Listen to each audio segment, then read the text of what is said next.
The news came with chilling finality. Mohammed Nur Hussein, a Somali man imprisoned for 7 years in Saudi Arabia, had been executed. His family, who had spoken to him only a day earlier, were left in shock. Saudi authorities say Hussein was a drug smuggler, arrested in Najran province for trafficking hashish. The death sentence was upheld by the Supreme Court and signed off by King Salman, according to the Saudi Ministry of Interior. In a statement, the ministry declared that the execution was part of Saudi Arabia's strict anti-drug policy, meant to serve as a deterrent. But for Hussein's family, it was a cruel and unjustified killing. Layla Mahmoud Ahmed, Hussein's sister, learned of his execution from a fellow inmate. "We just spoke to him. He told us he had hope. He said he would be freed soon," she told the BBC, her voice breaking. Her disbelief quickly turned to anger. "No one should be put to death for this. What kind of justice is this?" she asked. Hussein had lived in Yemen for over a decade before moving to Saudi Arabia, where he was later arrested.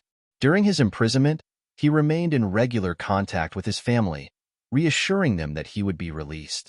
Ahmed confirmed that her brother admitted to the charges, but insisted that a death sentence was too severe. "This is not justice," she said. Mohammed had 5 children who will now grow up without their father. Saudi Arabia enforces some of the world's harshest penalties for drug-related crimes, including public beheadings. The number of executions in the kingdom has surged since 2015, the year King Salman and his son, Crown Prince Mohammed bin Salman, took power. A recent Amnesty International report confirmed that at least 198 people were executed in Saudi Arabia in 2024, marking one of the highest execution rates in recent years. Despite repeated assurances that the kingdom would scale back its use of the death penalty, the reality has been starkly different. Executions for drug-related offenses have increased, with the kingdom now averaging 1 execution every 2 days, the rights group reported. Somali government's intervention: too little, too late? Hussein's case is not an isolated one. The Somali consulate in Jeddah has confirmed that dozens of Somali nationals are on death row in Saudi Arabia, mostly for drug-related offenses. Somali consul Ahmed Mahmoud Durai, Makaruf, told the BBC that his office had identified between 45 and 50 Somali detainees, most of them arrested near the Saudi-Yemen border. While Somalia's foreign ministry has lobbied for clemency, executions have continued.